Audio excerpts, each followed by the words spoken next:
The wind pushed hard against the dying sun, flattening the scrub grass and whispering through brittle yucca leaves. The last of the light stretched long over the rocks, painting the land in rust and gold.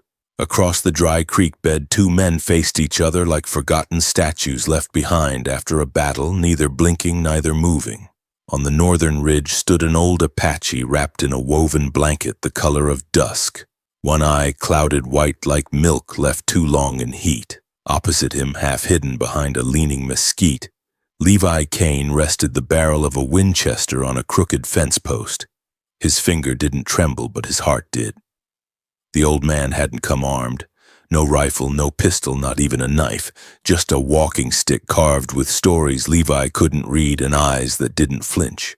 The way he stood calm, sure unworried by the rifle aimed at him, told Levi this wasn't some senile wanderer.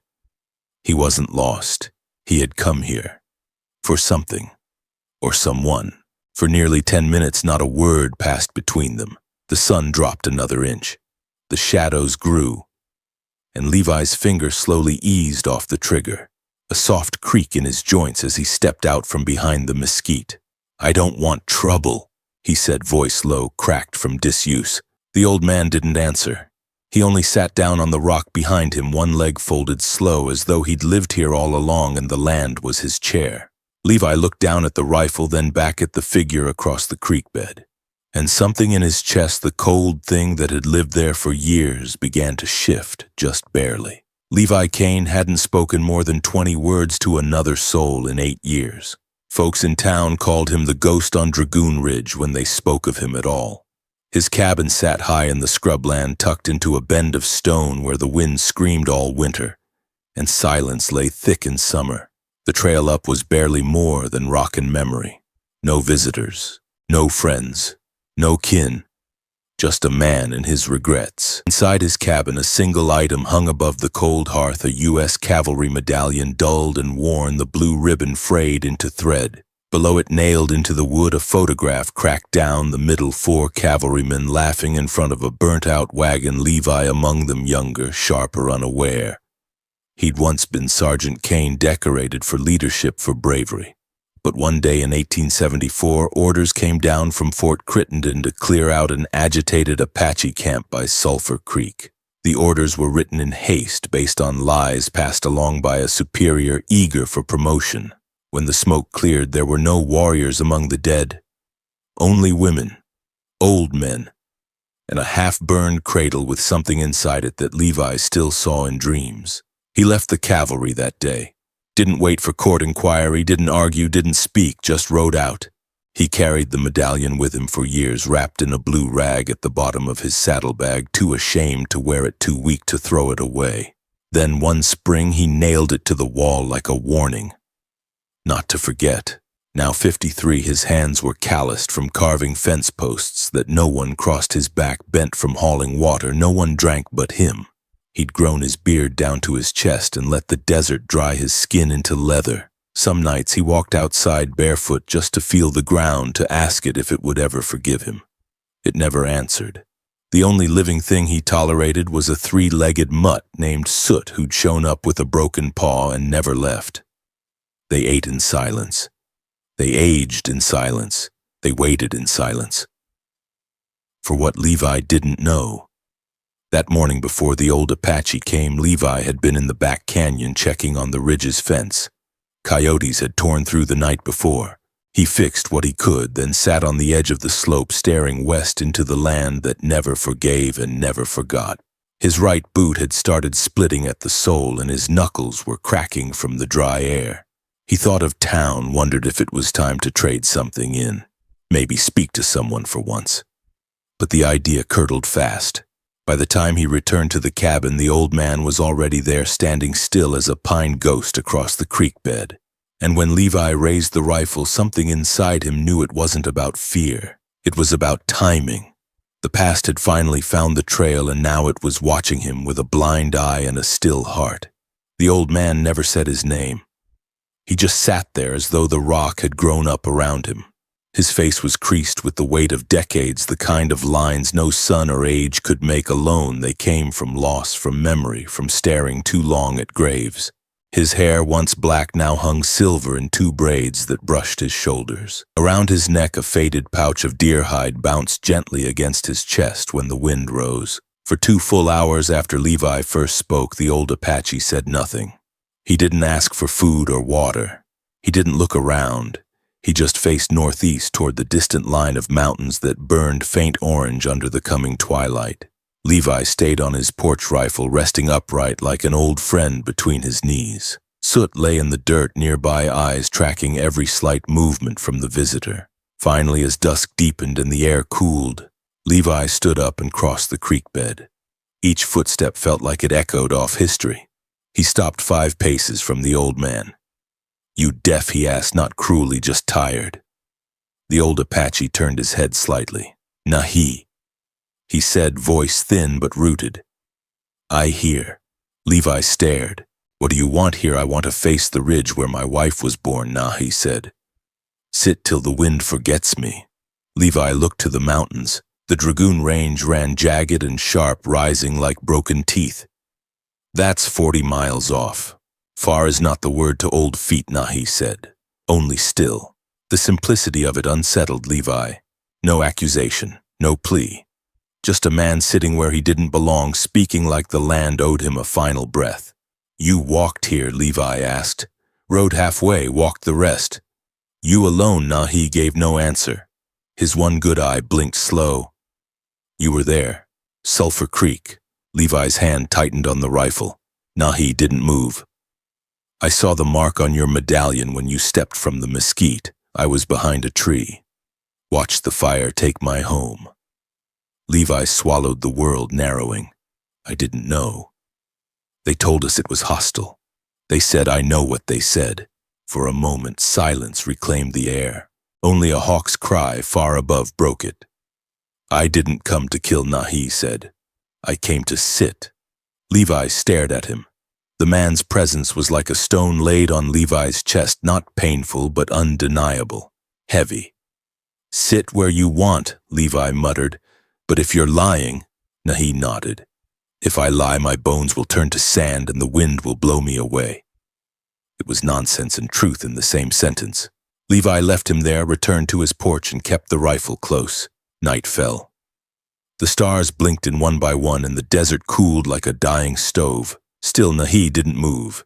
Still he faced the ridge, and Levi, wrapped in a blanket, kept waking through the night, looking to see if the old man had vanished like a ghost. But each time Nahi was there, still, waiting. Morning came slow, dragged by the gray mist of dawn that barely touched the scrubland. The fire in Levi's hearth had long turned to ash, but he hadn't slept more than an hour. Every creak of wood, every whistle of wind outside the window jolted him upright. Soot whined, low pacing. Something was coming. By first light, Nahi remained on the same rock, knees bent beneath him, eyes closed as if in prayer. Levi stepped outside, rifle slung but ready. He didn't speak. Neither did the old man. Then around 7:30 the air shifted, the way it does when buzzards circle low. Levi felt it before he heard it, the faint rhythm of hooves, a beat swallowed by dirt but still sure. He scanned the far ridgeline. Shapes began to emerge, horses, 7 of them. Each rider marked in some way with red, a band of paint across the cheek, a streak on a horse's flank, a tied scrap of red cloth on the wrist. Apache riders, each armed. Some rifles, one with a carbine slung across his back, but the one at the center rode tall, younger than the rest, built like oak, his eyes burning through the distance even before they reached the creek bed. Levi stood still, heart thudding against his ribs like a prisoner trying to escape. Soot growled low. The riders came to a halt 10 yards from Nahi. The young man dismounted, first removed his gloves and stepped forward. His face bore a scar from temple to jaw, a long memory made flesh. Around his neck hung a circle of twisted cedar rope, a sign Levi had once seen in a book meant to bind grief. "Father," he said, voice deep as earth.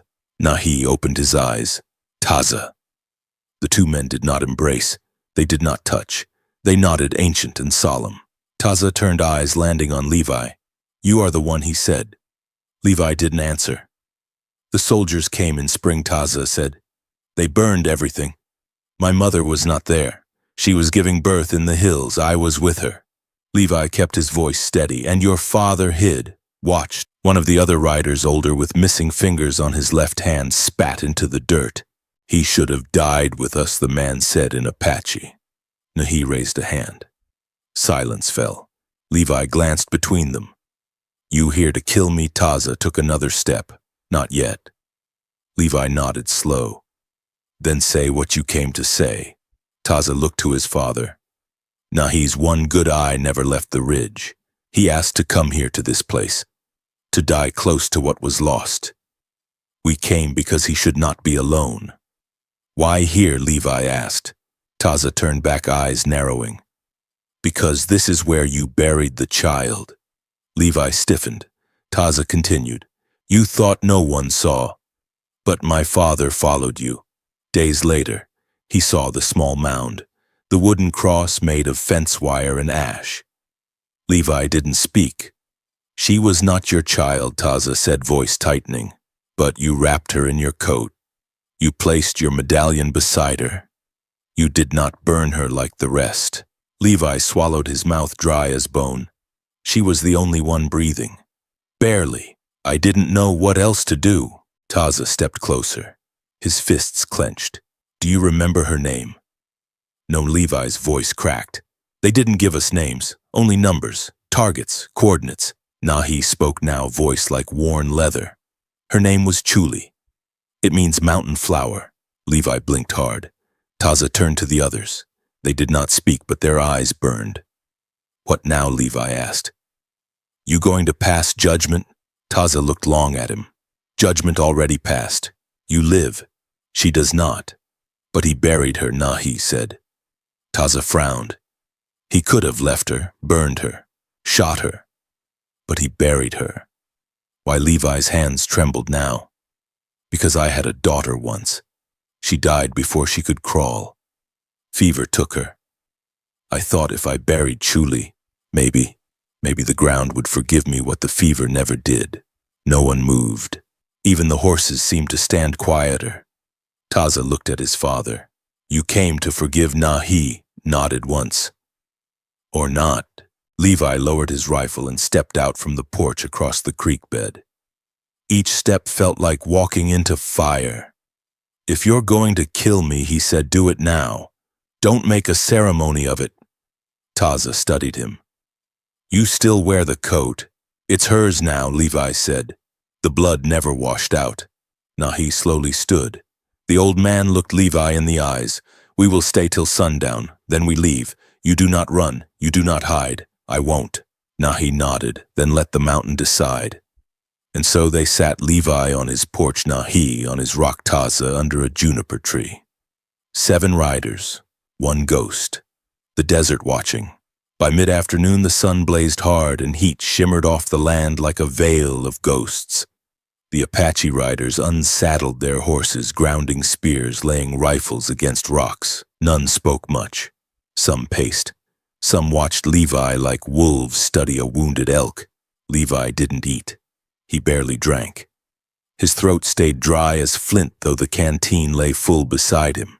He could feel it coming. Not the bullets, not yet. The reckoning, the kind that came not with a bang but with a story you didn't want to hear again. Nahi hadn't moved much since morning. He sat like stone, back, straight eyes fixed on the horizon. Soot lay near Levi's boot belly, low hackles raised whenever one of the riders drew near.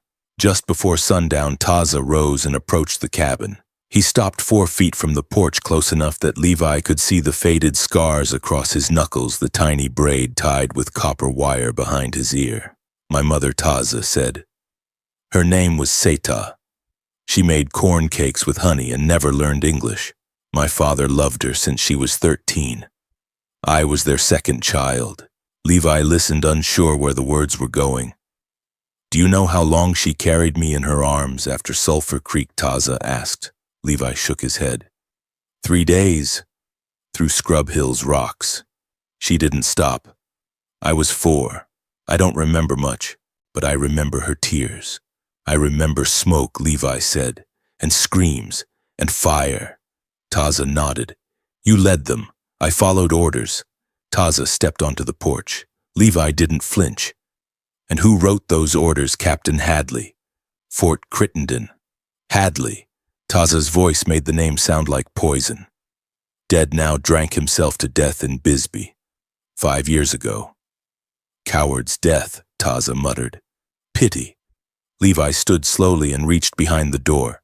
He pulled out a bundle wrapped in oilskin. Inside it a journal. Yellowed pages, some torn, others faded with water. He held it out. I kept this, Levi said, since that day. Patrol logs, orders, names. What we were told. What we found. It won't fix anything, but it's the only truth I've got. Taza took it, flipped through a few pages, then looked up. You wrote this, yes. You called them neutralized targets. Levi's eyes sank. I didn't know how else to write it back then.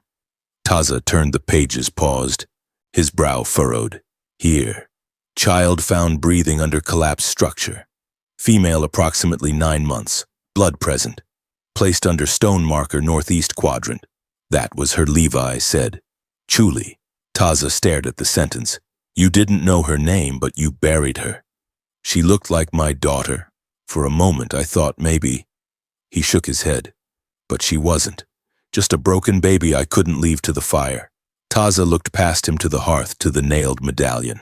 You kept it up there all these years because I didn't deserve to bury it. From the ridge, Nahi called out, voice dry but strong. Bring him the shovel. One of the younger riders, a boy barely 20, carried over a shovel and handed it to Levi with both hands as if it were a blade. Levi took it. Where, he asked. Nahi pointed with his stick, near the cedar. Where you laid her. Levi walked. Step by step under the gaze of the riders and the weight of memory.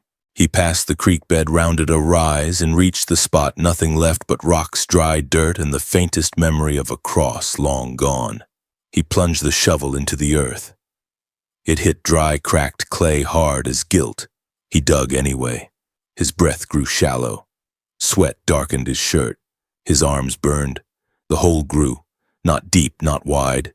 Just enough for a truth to sit in. He stopped.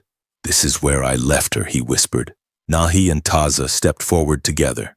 Nahi held something wrapped in a red cloth, a carved wooden token no bigger than a coin. On it a mountain flower etched with the kind of care only grief provides. Taza placed the token inside the hole. For Chuli, he said, and for what was never said. Levi stepped back. Nahi stared at him long. Your name, Nahi said. Cain.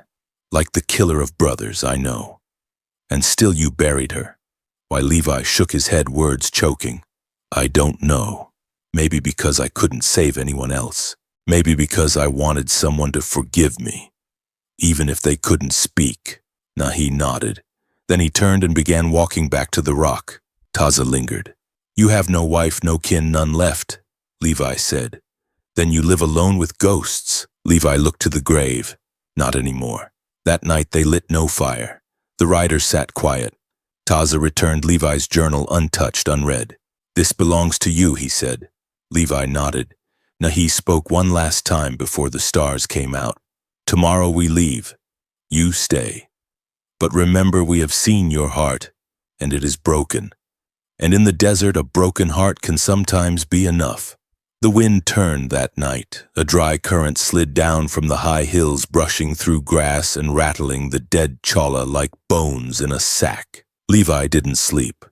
Neither did the Apache riders. They kept watch, unmoving shadows wrapped in silence. Nahi had laid a thin blanket across his knees and sat beneath the same stars as Levi, though 20 yards apart. Close to midnight, Levi stood and walked to the edge of the creek bed. He carried the journal. Not the rifle. In the dark, the words inside the journal felt heavier than they ever had, the names, the commands, the measured coldness in every line.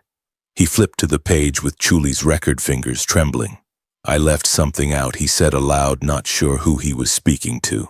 Taza emerged from the dark like a spirit peeled from shadow. What did you leave out? Levi held the journal up, tapped the page. When I picked her up, she was trying to cry. But there was too much smoke in her lungs. She looked straight at me. Taza's jaw tightened. Levi shut the book. And I thought, God help me, I thought if I took her out of there, if I laid her in the shade, maybe the land would forgive me. Taza said nothing. Levi looked toward the buried spot. But it didn't. Not then. Maybe not now. Taza's eyes flickered in the starlight. She had a sister. Levi froze. Born a year after Chuli, Taza continued. My mother never spoke her name until the day she died, but she survived, raised by another clan. She lives in New Mexico now. Her name is Lanza. Levi breathed slowly. Why are you telling me this? Because she has your eyes. Levi looked up. What do you mean? Taza took a slow step forward. My mother was already pregnant when Sulphur Creek burned, but she didn't know it yet. My sister was born 7 months later. The truth dropped into Levi like a knife into still water. No, he said, stepping back. That can't be. She came to see Nahi once, when she was 15. She asked about the man who spared Chuli, the man who buried her sister like his own. Levi's knees went weak. He reached for the porch rail to steady himself. She wanted to forgive, Taza said, but Nahi told her no. Not yet. Not until the land gave a sign. What kind of sign? Taza looked toward the grave. A man returning to a crime scene with nothing in his hands but regret. Levi felt sick.